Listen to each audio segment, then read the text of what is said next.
दीक्षा में देखो, प्रथम दीक्षा में जो आपको प्रथम दीक्षा मिली है वो एक तरह से सांप काट लेता है, सांप का जहर आपके अंदर चला गया तो आपको दूसरा जहर दिया जाएगा जिससे वो पुराने वाला पहले वाले सांप का जहर फीका पड़ जाएगा और आपकी जान बच जाएगी। इसी प्रकार जहर को जहर काटेगा, इसी प्रकार 52 अक्षर को 52 अक्षर काटेंगे। जो आपको नाम दीक्षा दी गई है ये 52 अक्षरी है, ये इसलिए दी गई है ताकि पहले वाले गुरुओं ने आपको 52 अक्षर दे रखे हैं, बस इसलिए अब ये आपको मिल रही है। आपके मन में कई प्रकार के अक्षर घर कर चुके हैं, किसी के मन में हनुमान चालीसा फिट हो चुकी है, किसी के मन में राम राम राम फिट हो चुका है, किसी के मन में राधे राधे राधे फिट हो चुका है, किसी के मन में अल्लाह अकबर या 5 टाइम की नमाजें फिट हो चुकी हैं, किसी के मन में वाहिगुरु वाहिगुरु फिट हो चुका है, किसी के मन में hallelujah god god Ishu Ishu fit हो चुका है। इन सबको जो कुछ भी फिट हो चुका है इनको फीका करने के लिए, इनको मन से हटाने के लिए, इन 52 अक्षरों को फीका करने के लिए, इनका रंग उतारने के लिए 52 अक्षरों का ही इस्तेमाल होता है। 52 को काटेगा और जब 52 को काटना चालू करेगा तब तुम्हें खुद समझ में आने लग जाएगा कि तुम्हारे ऊपर से कितना भार हल्का हो गया। और उसके बाद दूसरी दीक्षा मिलेगी तब ये 52 वाला खेल पूरा ही खत्म कर दिया जाएगा। तो कह रहे हैं जो 52 अक्षरों के नामदान देते हैं और कहते हैं सारी उम्र जपो, उन गुरुओं के लिए क्या बोला है, जो नर पड़े 52 के फेरा सो नर जानो काल के चेहरा। तो काल की चेले हैं। जब 52 का टूटे डोरा, जब दूसरी दीक्षा होगी तो 52 का डोरा तोड़ देंगे। जब 52 का टूटे डोरा सहजे छूटे काल झकोरा, फिर नहीं आए फिर नहीं जाए सार शब्द में रहे समय। तो ये हो जाएगा फिर आपके साथ, फिर आना जाना खत्म और सार शब्द में स्थित हो जाएंगे। समझ लो अच्छे से, और कुछ नहीं है, और कुछ नहीं है। अपने आप को अपने निज स्वरूप में समेट लेंगे। जो हमारी सूरत है उसको अपने निज स्वरूप में समेट लिया जाएगा। समझ लो, इसी को कबीर सागर में कुरुम कुरुम बोला गया है। सृष्टि रचना शुरू कैसे हुई है, प्रथम पुत्र जो कहा गया है कि कुरुम। अब ये पुत्र, क्योंकि हम ही ने सबको समझाया था कि ये क्या है, ये पुत्र है कि गुण है, और आज हमारा ही ज्ञान सुन सुन के लोग ज्ञानी बने पड़े और हमें झूठा सिद्ध करने में लगे हैं। पहली बात तो मंत्र जाप से कोई शारीरिक बल नहीं आता। हाँ, थोड़ा बहुत मन स्थिर हो जाता है। जो बार बार विचार आते हैं, 52 अक्षर आते हैं, वो उन जाप से कुछ देर के लिए शांत हो जाते हैं, इससे ज़्यादा कुछ नहीं होता। शारीरिक बल आता है योग से। आप योगा करेंगे उससे आपका शरीर में आपके बल आना शुरू हो जाएगा। तो मंत्रों के जाप से बल आता है तो ऐसा नहीं है। सतनाम। तो योग आप कर सकते हैं, शारीरिक क्रियाओं को कर सकते हैं। अच्छी बात है योग करना, क्योंकि ये जो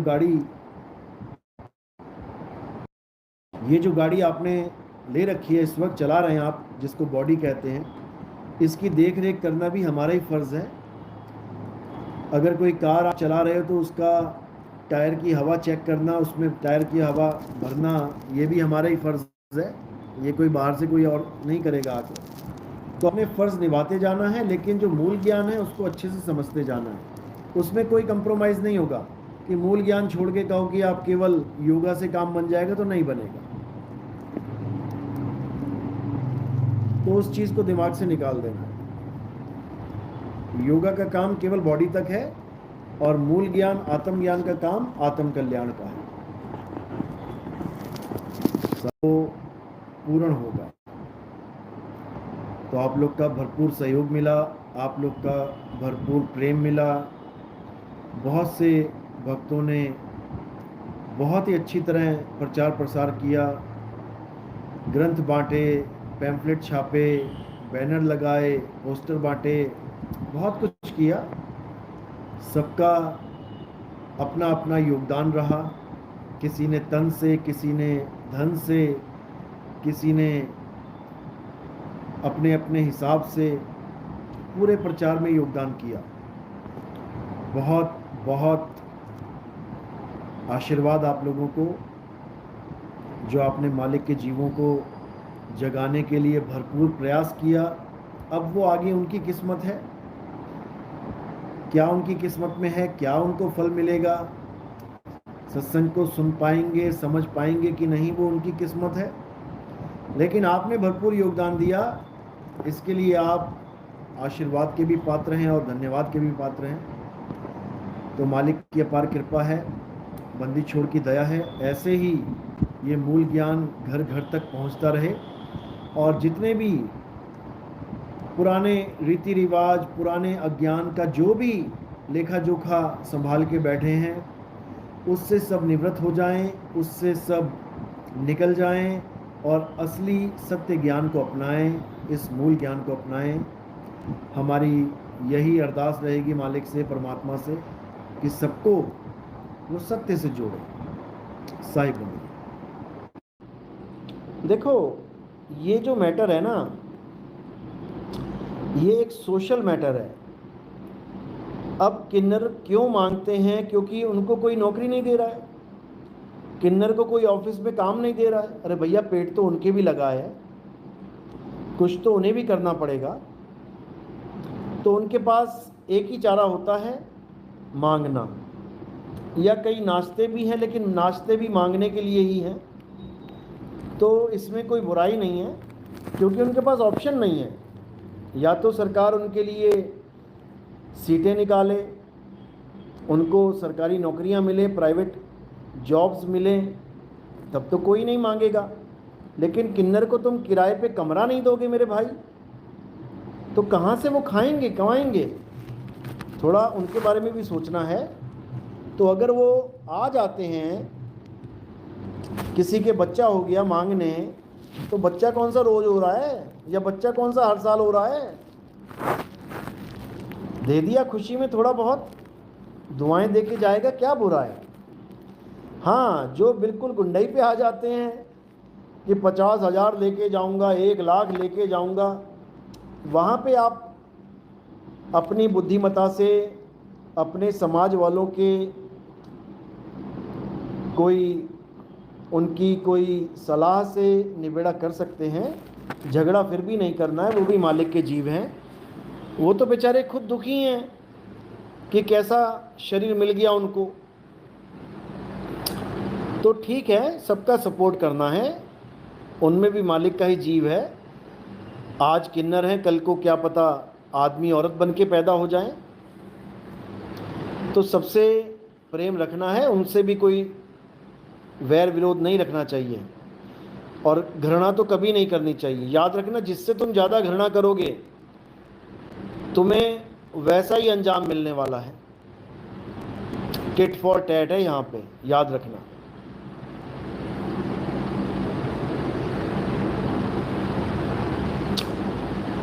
गुलाम फॉर वन का न्यू वर्जन। आपसे या आप जी के अनुयायियों से ज्ञान चर्चा कैसे करें? आपके नज़दीकी अनुयायी हों तो आपसे कांटेक्ट हो। ज्ञान चर्चा, आप सत्संग सुनिए, ज्ञान चर्चा करने लायक ही नहीं रह जाएंगे आप। क्या ज्ञान चर्चा करेंगे आप? ज्ञान चर्चा करने लायक नहीं छोड़ा जाता है मूल ज्ञान में किसी को, क्योंकि मूल ज्ञान आत्म ज्ञान है। और आत्म ज्ञान में तुम क्या चर्चा करोगे? आत्मा के ऊपर डिबेट क्या करोगे?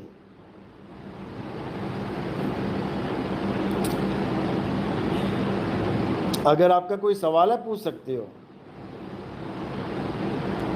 जुबैर अहमद, गुरुजी अब तो अच्छे खासे आदमी, स्वस्थ आदमी किन्नर वो छोड़ के नहीं भाग जाता, वो हमेशा साथ रहता है। शब्द हमारा गुरु है, सदा हमारे संग। और जो नकली गुरु है वो छोड़ के भाग जाएगा। बात इतनी सी है।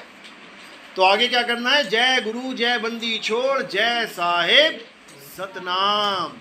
उस साहिब का नाम ही सतनाम है। परमात्मा का नाम सतनाम है, मंत्र नहीं है सतनाम। कि तुम मंत्र समझने लग जाओ।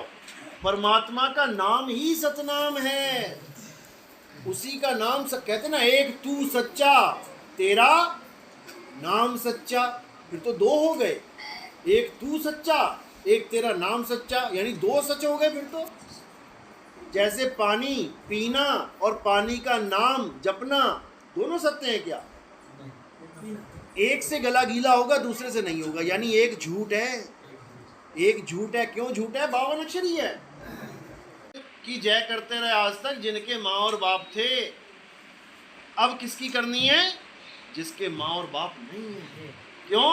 क्योंकि साहिब सबका बाप है और बेटा किसी का नहीं, और बेटा होके जन्मिया सो तो साहिब नहीं। अब उस साहिब की जय करनी है जो सबसे बड़ा साहिब है, और वो कौन है? शब्द गुरु ही साहिब है, शब्द गुरु साहिब है। बाकी जितना भी है ये सब छोटे साहिब हैं। तो साहिब क्या समझा रहे हैं? कह रहे हैं जग मर्यादा कारणे, अरे गुरु किया रामानंद, शब्द हमारा गुरु है सदा हमारे संग। समझ लो, जिनको आज तक तुम साहिब जी यहाँ बैठो, साहिब जी पधारो, साहिब जी, वो साहिब चले गए छोड़ के तुम्हें। जो असली साहिब है वो तुम्हें छोड़ ही नहीं सकता। स्टेज से देखा ना कैसे छोड़ के चले गए। जो असली साहिब है वो तुम्हें छोड़ेगा नहीं कभी, उसकी खासियत यही है। क्योंकि हमारा साहिब हमारे अंग संग है। छोड़ के दिखाए तो नहीं छोड़ सकता, वो अंग संग है, वो छोड़ के नहीं भाग जाता, वो हमेशा साथ रहता है। शब्द हमारा गुरु है सदा हमारे संग, और जो नकली गुरु है वो छोड़ के भाग जाएगा। बात इतनी सी है। तो आगे क्या करना है? जय गुरु जय बंदी छोड़, जय साहिब सतनाम। उस साहिब का नाम ही सतनाम है।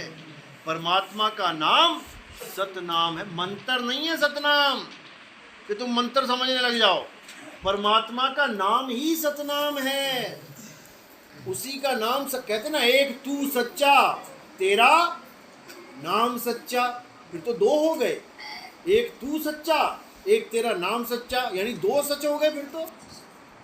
जैसे पानी पीना और पानी का नाम जपना दोनों सत्य हैं क्या? एक से गला गीला होगा, दूसरे से नहीं होगा, यानी एक झूठ है, एक झूठ है। क्यों झूठ है? 52 अक्षर ही है। लेकिन परमात्मा का नाम 52 अक्षर नहीं है, इसलिए नाम भी सच्चा है उसका, क्योंकि उसका नाम वो स्वयं है, वो स्वयं ही नाम है। तो उसी सतनाम की जय करनी है। जय गुरु जय बंदी छोड़, जय साहिब सतनाम। सतनाम यानी उसका नाम सत्य है, उसका नाम सत्य है। तो तुम्हारा नाम क्या है? क्या नाम है तुम्हारा? क्या नाम है आपका? राम प्रसाद, रामपाल। ये असत्य है, तुम्हारा नाम रामपाल नहीं है। रामपाल तो 52 अक्षरी नाम दे दिया किसी ने, शरीर का नाम है। किसी ने रामपाल दे दिया, कोई लड़की पैदा होती तो उसका नाम सीता देवी रख देते। शरीरों के नाम है ये। तुम्हारा नाम भी सत्य है, क्योंकि परमात्मा के ही तुम अंश हो। जब सोना 24 कैरेट है तो उसका अंश कितने कैरेट होगा? 24 कैरेट। इतनी सी बात है। मीठे जल का बर्तन भरा है, उसमें से तुमने एक गिलास निकाल लिया तो वो जल भी मीठा ही होगा, यानी दोनों सत्य हैं। समझ लो इसको।